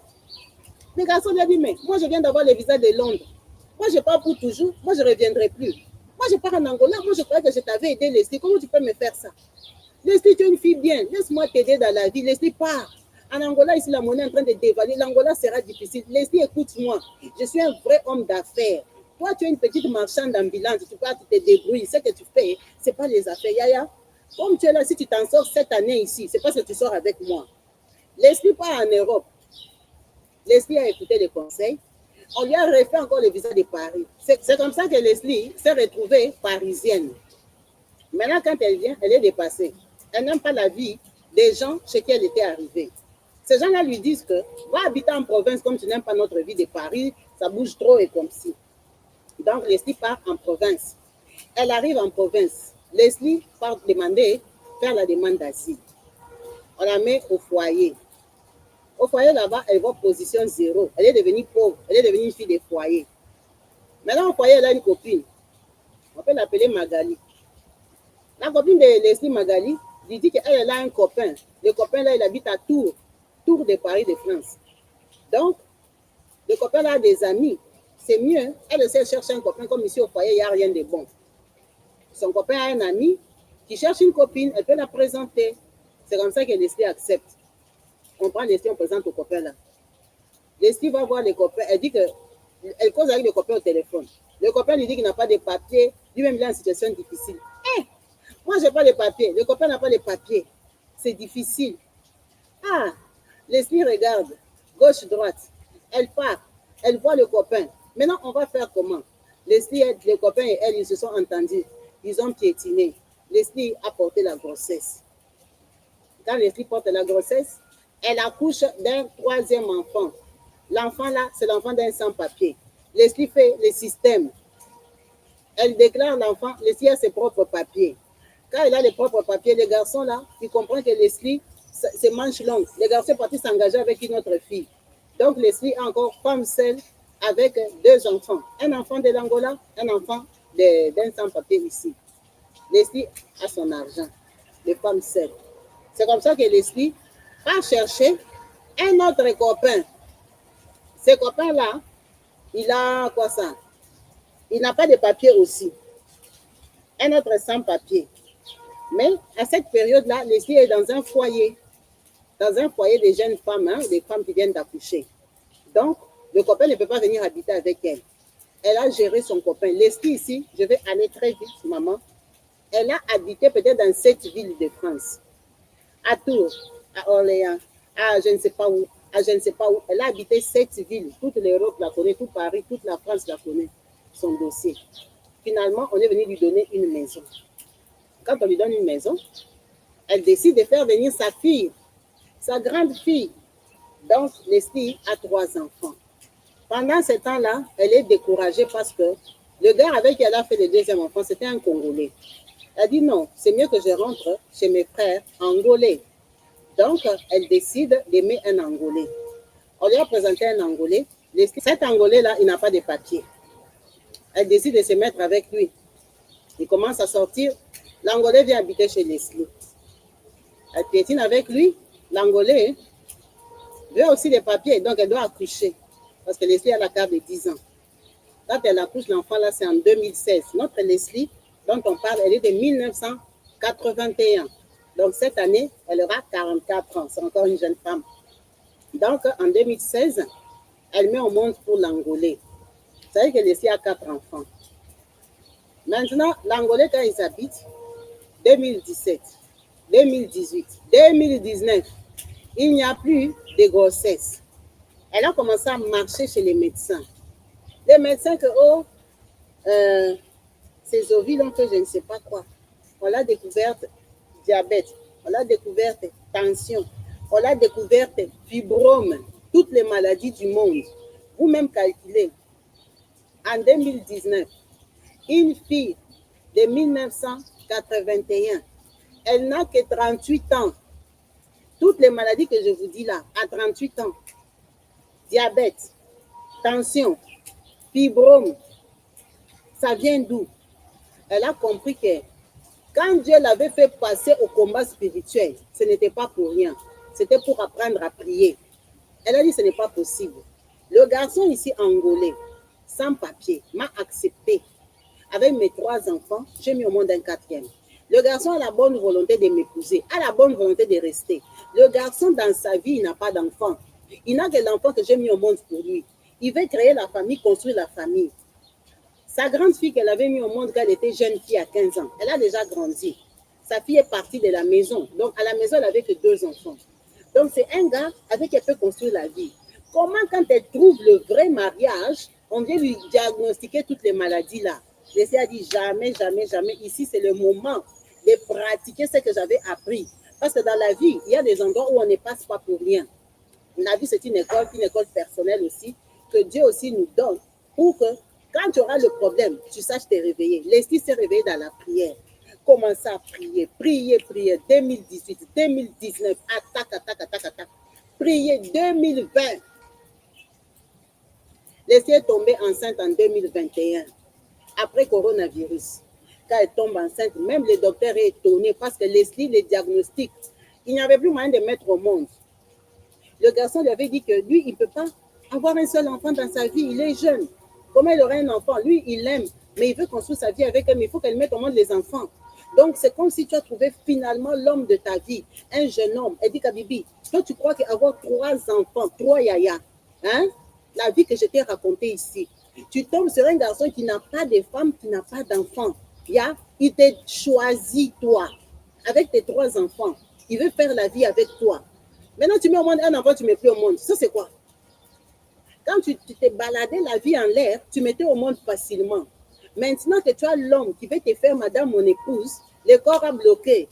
On te diagnostique les maladies bizarres. Elle, la sorcellerie, c'est quelque chose. Elle a commencé à prier. Prier. 2021, bam, elle est tombée enceinte. Le docteur lui-même, il était étonné. Parce que ses ovules, c'était impossible qu'elle mette au monde. Elle a dit, ce n'est pas les fibromes. Ce n'est pas à cause des fibromes. On lui avait diagnostiqué d'autres maladies qu'elle ne pouvait plus mettre au monde. Elle a dit, je me suis levée depuis 2018, Yaya. J'ai prié 4 ans. J'ai dit, Seigneur. Et puis imagine, le garçon là depuis 2016. On était jusqu'en 2021. Le garçon avait eu les papiers en 2018. Donc, il avait le temps de me fuir. Il avait le temps de m'abandonner. Mais il me voyait comment je me battais. Jusqu'en 2021. Elle est tombée enceinte. Ah, quand elle est enceinte, c'est gloire à Dieu. Au moins, je peux lui donner encore un autre enfant. Comme ça, je stabilise ma relation. Je reste aussi parce que moi, j'ai fait toute vie. Enceinté des bêtises parce que j'avais 15 ans. Enceinté des hommes mariés. Enceinté des bêtises, des robes parce que tu veux les papiers. Elle dit, tu vois, j'ai fait toutes les catégories, toutes les étapes de la vie. Qu'est-ce qu'on va encore m'expliquer? Je suis sortie avec des hommes mariés. Je suis sortie avec des hommes commerçants. J'ai fait des aventures dans ma vie. Ma vie était perturbée. J'étais sœur, je faisais la vie. J'étais sœur, je me perdais. Parce que j'ai grandi sans papa, sans maman. Ma mère, elle m'a livrée chez ma grand-mère à 13 ans. Je suis allée chez mon oncle. Je suis allée dans des relations. Je suis rentrée chez l'oncle. Je me suis débrouillée. Elle dit, qui m'a éduquée? Donc finalement, c'est la chrétienté même qui me ramène toujours à être sérieuse. Maintenant, je vais tomber sur un garçon qui n'a pas de vie compliquée. Hein? Et moi, je vais le laisser partir. Excusez-moi, le garçon, là, il a un enfant en Angola. Il a un enfant de la jeunesse aussi comme elle, un enfant qui est grand. Hein? Il avait mis au moins 17 ans. Après, il est devenu un monsieur. Donc, en Europe, ici, il n'avait pas de passé, il n'avait pas de vie. Quand elle est tombée enceinte, elle arrive à 7 mois. Elle dit en 2021, le Covid est déjà terminé, on a déjà les vaccins et tout ça. Elle a dit, Kabibi, le Covid est venu m'attraper, j'étais enceinte de 7 mois et demi. Malade, j'amène comme ça coronavirus. Les médecins me regardent. Ils me disent que non, madame, on doit te faire accoucher, sinon tu vas mourir. Parce que toi, tu as le diabète, toi, tu as la tension, toi, tu as dit c'est quoi. On va te faire accoucher à 7 mois et demi. J'ai dit, Seigneur, ça c'est pour me faire accoucher, bébête. C'est pour me faire accoucher quoi? Le combat ici va me suivre jusqu'où? Le combat ici, c'est quoi? En 2021, elle avait 40 ans. Parce qu'elle est de 1981. En 2021, elle dit, mais ce n'est pas possible. Et moi, il y a un petit soleil qui est apparu là, donc j'ai mis les lunettes. Donc, elle se demande, Seigneur, je veux faire comment la faire ici? Les médecins disent, ils vont l'opérer. On est parti l'opérer à 7 mois et demi. On l'a fait accoucher pour la sauver, elle, du corona. Quand elle a accouché en 2021, elle est sortie de l'hôpital. Elle est rentrée chez elle. On a gardé l'enfant là-bas. L'enfant a grandi dans la couveuse. Aujourd'hui, nous sommes en 2025. Notre maman a pu donner 3 enfants à notre papa. Donc, l'enfant de 2016, l'enfant de 2021, l'enfant de 2023. Dieu l'a béni, Dieu lui a fait grâce.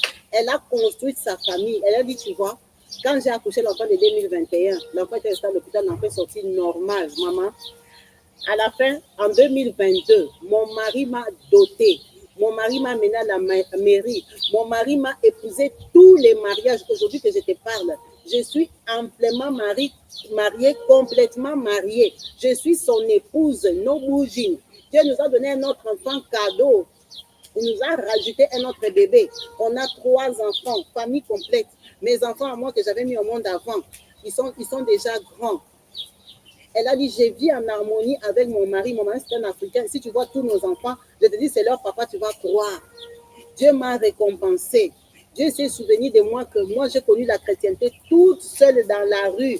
Il a compris que malgré mes erreurs, mon enfance, mes bêtises que je faisais, je partais, je revenais. Ma foi, je savais que je l'aimais. Je savais que je devais prier. Je savais que j'étais accrochée.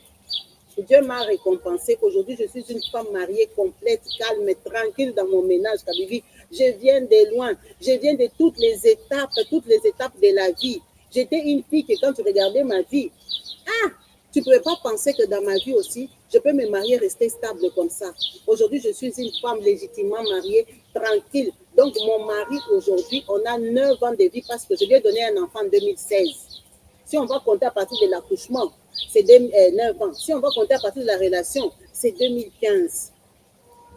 Donc, 10 ans de relation cette année. Elle dit, Dieu est merveilleux. Elle est venue de témoigner déjà pour la façon dont elle a accouché. Elle est venue de témoigner pour son parcours de vie. Elle est venue de témoigner parce qu'il a ramassé de nulle part d'une vie d'un enfant qu'il aime, mais un enfant qui est perdu. Tu aimes Dieu, tu veux t'accrocher, mais la réalité de la vie fait que tu retournes derrière. Tu aimes Dieu, tu te donnes à Dieu. Et puis tu comprends que je suis déjà tombée, j'ai un copain. Elle dit, imagine, moi j'étais une sœur du combat, mais j'ai trouvé un copain. J'étais une sœur combattante. Toi, tu connais sur mon langue. J'ai trouvé un copain. Le copain là qui m'a amené en Europe. Il ne m'a pas amené en Europe pour lui. Il m'a amené en Europe pour aller aimer quelqu'un d'autre, pour aller chercher ma vie. Elle dit, regarde comment j'avais commencé ma vie, les enfants, papa, papa, papa, papa. Hein? Regarde comment ma vie, je l'ai menée. Est-ce que je pouvais penser que dans ma vie, je peux être stable, avoir aussi une alliance, je suis assise chez moi, j'ai mon mari, monsieur, mon époux, qui est à moi tout seul, tranquille. Parce que la façon que j'avais 3 enfants, 3 papas, mauvais CV sale, c'est toi qui as le mauvais CV, c'est toi qui dis que tu es sœur en Christ. Qui va te croire? Qui va te croire, maman? Parce que quand les gens te regardent, ils se disent seulement que tu es une fille légère, mais tu les as mis au monde aussi par circonstance. Tu les as mis au monde par... Tu as grandi comme ça, en fait. Mais Dieu se souvient de nous parce qu'il s'est souvenu de son premier amour. Elle dit, tu vois, Dieu, moi, quand je l'ai rencontré à Luanda, j'étais partie à Luanda suivre l'amour. Quand on m'avait amené chez Nzambe Malam, j'avais accepté juste à me faire baptiser. C'est vrai que je pensais que les garçons allaient m'épouser.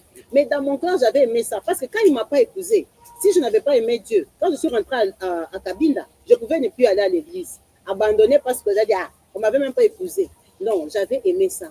J'avais aimé jusqu'à aller au combat. J'avais aimé quand j'ai quitté le combat. J'ai continué à prier. C'était devenu ma force. Je ne voulais pas avoir la vie de ma mère, que ma mère a eue pour quoi ça? Être abandonnée avec 7 enfants.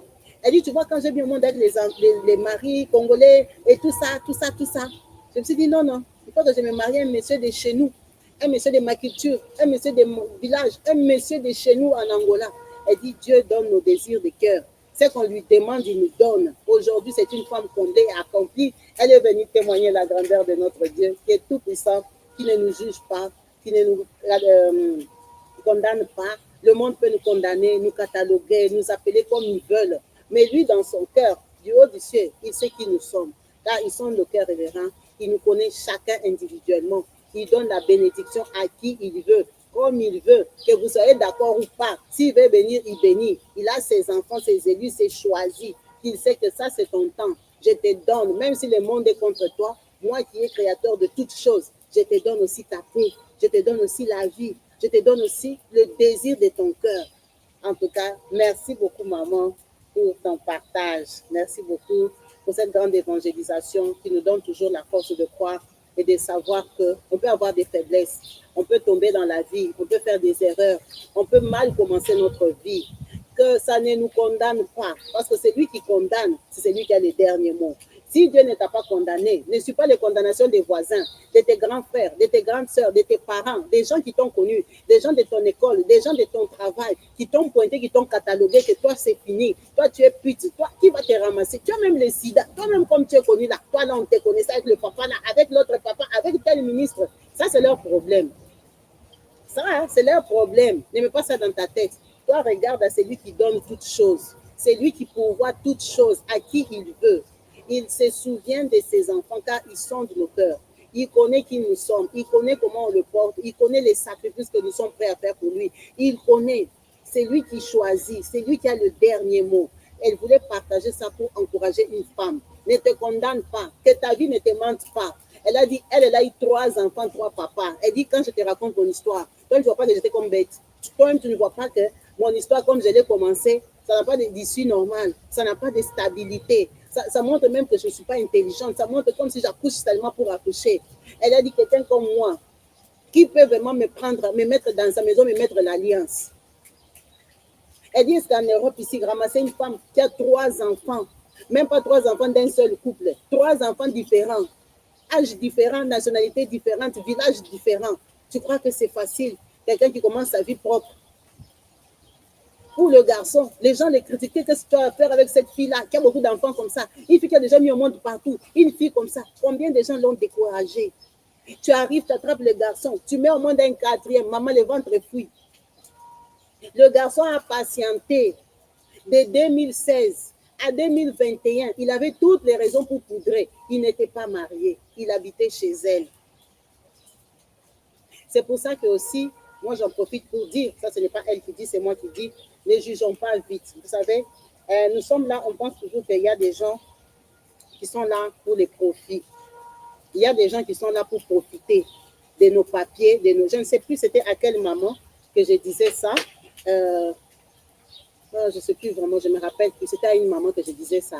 Moi, quand je suis moi, là, je parle de moi. On a fini les témoignages, je vais vous parler de moi. Quand je suis arrivée en Europe, j'étais partie en Belgique. J'étais venue en Belgique pour faire. J'étais venue avec l'argent. Moi, je suis venue en Europe avec l'argent. J'étais venue, je pensais que si tu arrives, comme on m'avait expliqué, tu t'es marié directement, tu auras les papiers et puis tu retournes. Je venais de Dubaï, en fait. Je voulais habiter à Dubaï. Mais on m'a dit que les papiers européens, à Dubaï, ils habitaient tranquillement. Ils avaient beaucoup d'avantages. Donc, je suis venue pour chercher les papiers européens. On m'a dit non, pas en Belgique. On m'a donné une connexion. Va te marier là-bas. Après, tu auras les papiers. Moi, je croyais que j'arrive, je me marie lundi. Mais moi, quand je me donne les papiers, je repars. Je ne savais pas que c'était les longues attentes. Comme les gens d'Europe ont les systèmes de mentir, que oh, tu n'es pas d'ici, on ne peut pas t'expliquer les choses. Donc, ils ne m'ont pas expliqué.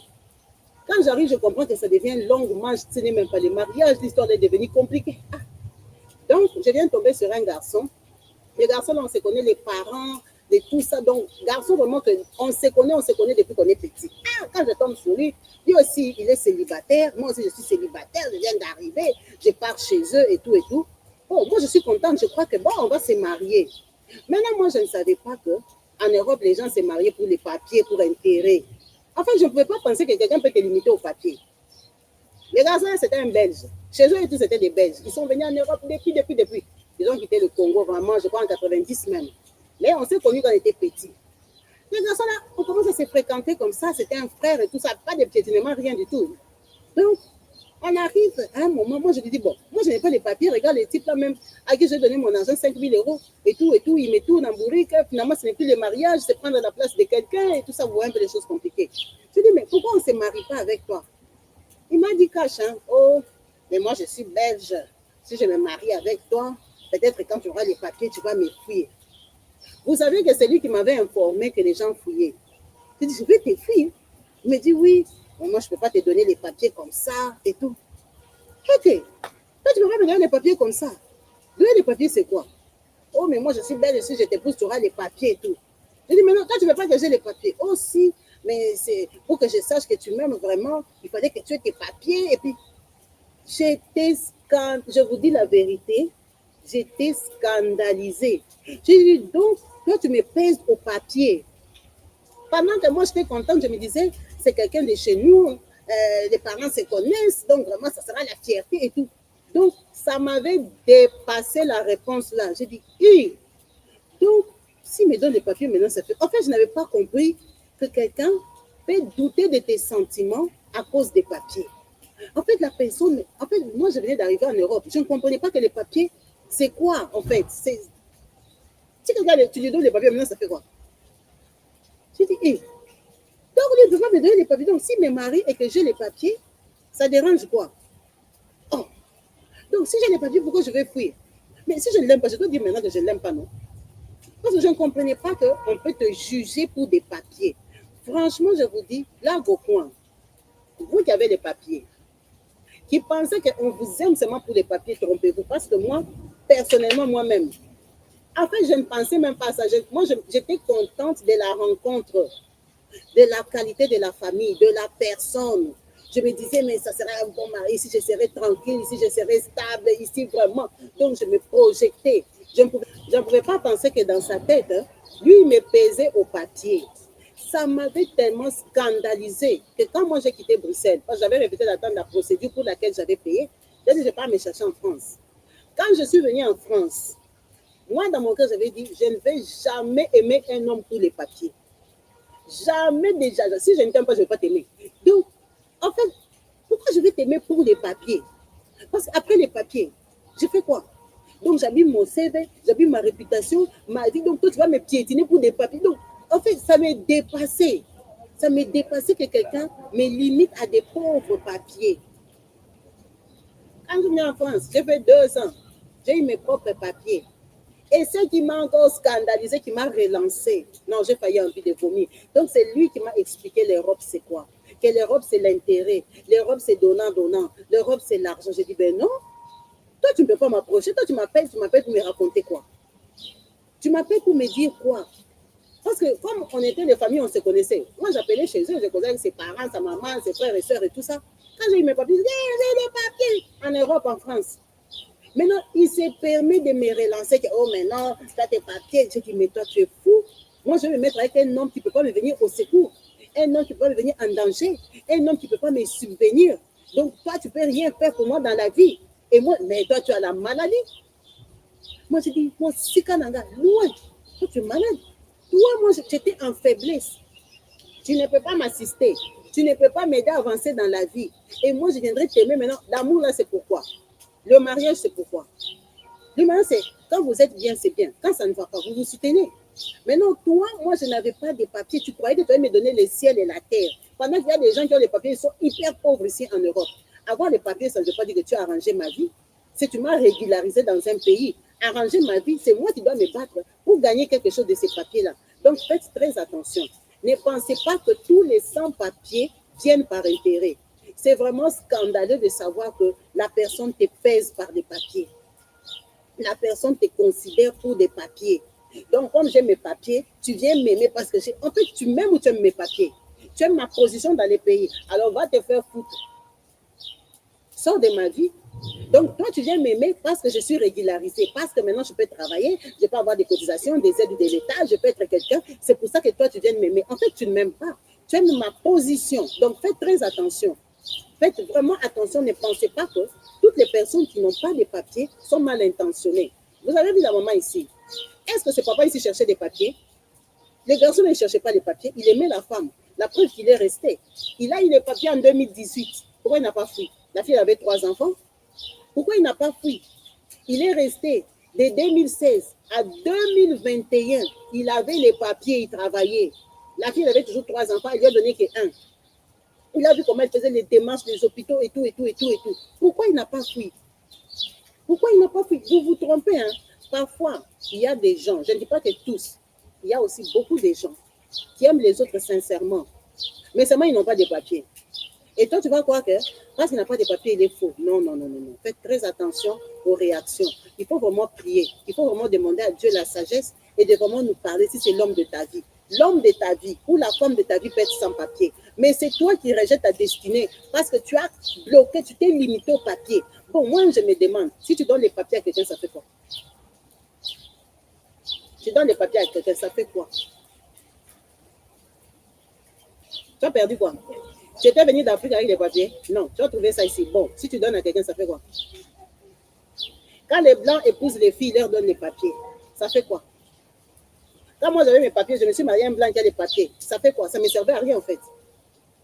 Parce que j'avais déjà mes papiers depuis longtemps. En fait, ça ne fait rien. Donner les papiers à quelqu'un, ça ne fait rien. Mais les gens passent à côté de leur vie, passent à côté de leur destinée, à côté de leur femme, à côté de leur mari, pour des papiers. Parce que toi, la relation, tu l'as basée sur des avoirs. Tu ne l'as pas basée sur la réalité, la sincérité du cœur. Ce monsieur est resté, et c'est son mari jusqu'en 2025 aujourd'hui. Ils se sont battus ensemble. C'était un garçon vrai, mais il n'avait pas de papiers. Vous voyez que si elle avait dit, hey, moi je suis venue en Europe, j'ai déclaré mon enfant, j'ai eu mes papiers, lui-même il est sans papiers, je vais lui donner la vie, après il va me fuir. Ils sont toujours comme ça. Mais aujourd'hui, elle peut être toujours être femme seule. Peut-être qu'elle est restée seule, peut-être qu'elle a trouvé un autre aventurier, peut-être pas. Il y a beaucoup de tontons qui ont des papiers qui sont moins sérieux. Il a les papiers, il te fait l'enfant, il t'abandonne. Beaucoup de papas ont des papiers, ils ont abandonné les enfants par-ci, par-là. En Europe, vous le savez. Les enfants abandonnés, les femmes séparées, ce ne sont pas qu'avec des sans-papiers, même avec des hommes qui ont la nationalité. Le gars, il a la nationalité, il t'abandonne. Donc, les papiers, c'est rien. C'est le cœur de l'homme. S'il veut rester avec toi, il va rester avec toi. S'il t'aime, il t'aime. Ce ne sont pas les papiers qui t'aiment. C'est la personne qui t'aime. Vraiment, de ce côté-là, revoyons. Quand j'écoutais les témoignages de la maman ici, je me suis rappelé de mon histoire à moi. Je dis, mais regarde le garçon là. Le garçon là m'avait choqué. Il m'a dit, cache comme ça, oh, moi je suis belge. Si je t'épouse, je vais te donner les papiers. Mais maintenant, aujourd'hui, moi, je suis française. Maintenant, aujourd'hui, moi, je suis française. La vie de quelqu'un, il faut savoir que tu ne peux pas la limiter. Comme nous sommes là, Dieu nous connaît, nous tous. C'est Dieu qui nous donne la vie, qui nous réveille le matin. Comme nous sommes là, on a des destinées, on a des chemins. Hein? Il est parti épouser une Belge comme lui. J'ai mis point stop. C'est fini l'histoire là. Je n'en parle plus. Mais, c'est ce que je vais dire. La vie comme nous sommes là. Si dans ta vie, tu seras grand, tu seras grand. Si tu vas réussir, tu vas réussir. Hein? Dieu nous connaît, il nous donne la vie chacun comme il veut. Tu ne peux pas limiter la vie de quelqu'un au papier. Il y a des gens qui sont sans papier qui vivent très bien ici en Europe. Je vous dis toujours ça.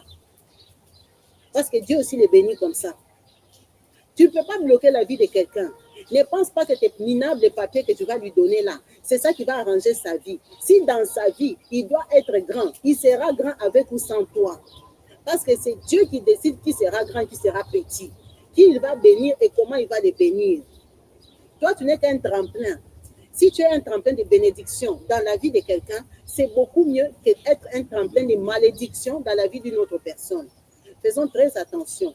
Ne passons pas à côté de nos destinées parce qu'on s'accroche à un matériel qu'on a trouvé dans ce pays. Tu étais venu comme nous tous nous sommes venus. Si toi, tu as eu la chance, tu étais venu avec tes papiers du Congo parce que tu es un descendant belge, hollandais ou je ne sais pas quoi. En tout cas, vous êtes 1%. La plupart de nous, comme nous sommes venus là, aujourd'hui, on tape la poitrine des nationalités. On a trouvé ça ici. Donc, ce que toi, tu as trouvé, tu n'es pas le dernier à avoir trouvé. Les gens vont continuer à trouver parce que la roue tourne. La vie, c'est comme ça. Ne limite pas quelqu'un à un simple papier qu'un jour, toi aussi, on t'avait donné. Tu ne l'as pas fabriqué, on t'a donné. Il n'y a personne qui a eu le papier par force. L'État, la France a décidé de te donner. On t'a donné. Quelque chose qu'on t'a donné, tu ne peux pas faire l'orgueil avec parce que ce n'est pas comme si tu as travaillé, comme si c'est l'argent. Comme si tu... Non, on t'a donné. Parce qu'il y a des gens qui avaient des situations mieux que toi, on ne leur a pas donné. Qui remplissaient beaucoup de conditions, on ne leur a pas donné. Il y a des gens qui ont été refoulés, ils avaient des meilleurs CV que toi. On les a refoulés. Ils sont tombés dans l'embuscade, papa, ils ont revu l'Afrique. Donc, moi, je trouve ça absurde, incroyable qu'une personne normale juge toute une autre personne, doute de tous ses sentiments parce qu'il veut des papiers ou il n'en a pas. C'est vrai qu'utilisant l'intelligence, les réactions des gens, il y a beaucoup d'escrocs et des femmes aussi profiteuses. Si tu n'es pas convaincu que la personne t'aime, d'accord. Mais si la personne te convainc, pourquoi tu mets jamais les papiers devant? Les papiers, c'est quoi? Bon, même si tu donnes à 5 personnes, ça fait quoi? Ça fait quoi? Si tu donnes les papiers à quelqu'un, ça diminue tes papiers. Non, moi, je n'ai jamais compris l'histoire là. Je te donne les papiers. Ça n'a pas diminué mon papier. Maintenant, c'est quoi le problème? Parce que tu vas partir. Maintenant, si tu pars, ça fait quoi? Si mon papier n'a pas changé, ça fait quoi? Vraiment, revoyons ça. Si cette maman avait réfléchi comme ça, aujourd'hui, elle n'allait pas être femme mariée. Parce que le gars, effectivement, c'était le deuxième qui venait dans sa vie qui était sans papier. Donc, elle avait toutes les bonnes raisons de dire non. Toutes les bonnes raisons de le chasser. De dire, mais c'est quoi? L'autre là qui m'a enceinte, j'ai payé les papiers moi-même et tout ça, tout ça. Donc, vraiment, faisons attention. C'est pour que ça éveille une personne. Tu es en train de chasser quelqu'un de ta vie. C'est-à-dire que c'est ça l'homme de ta vie. Tu sais pourquoi? Parce que tu te juges toi-même. Tu te condamnes toi-même.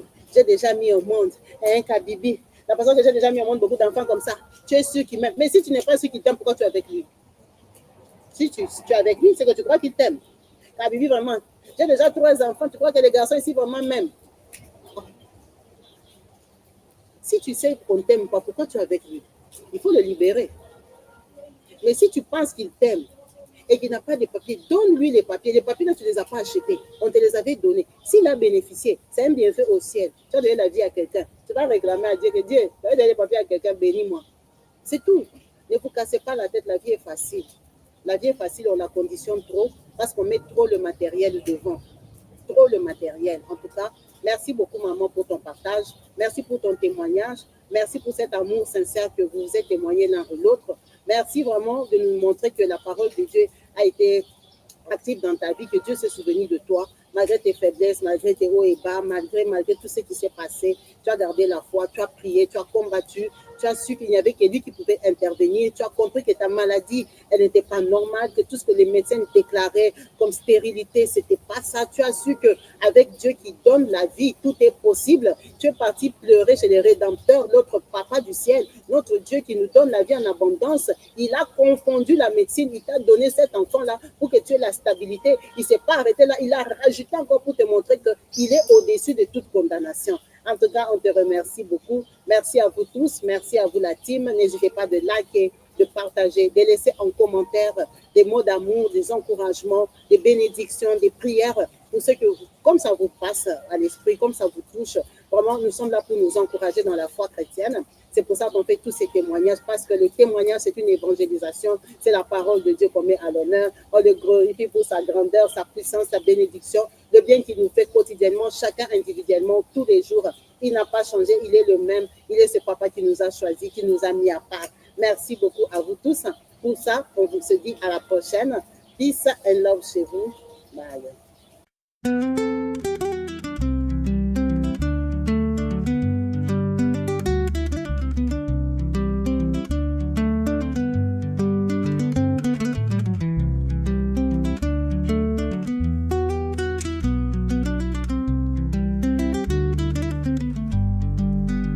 Oza malamu Yesu, oza malamu, oza malamu Yesu, oza malamu.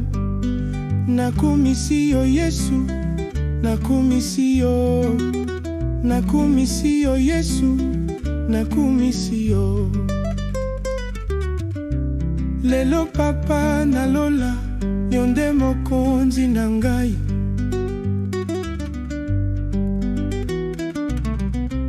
Lelo papa nalola, yo nde mokonzi na ngai.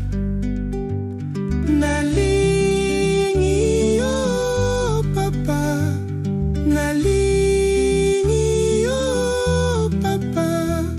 Lelo zuwa lokumu nyonso euti na motema na ngai. Ozali nyonso na ngai, yo mopesi pe ma papa.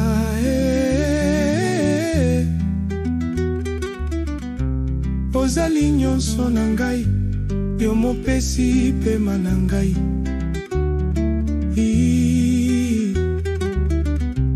Ozali nyonso na ngai, yo mopesi kimia na ngai.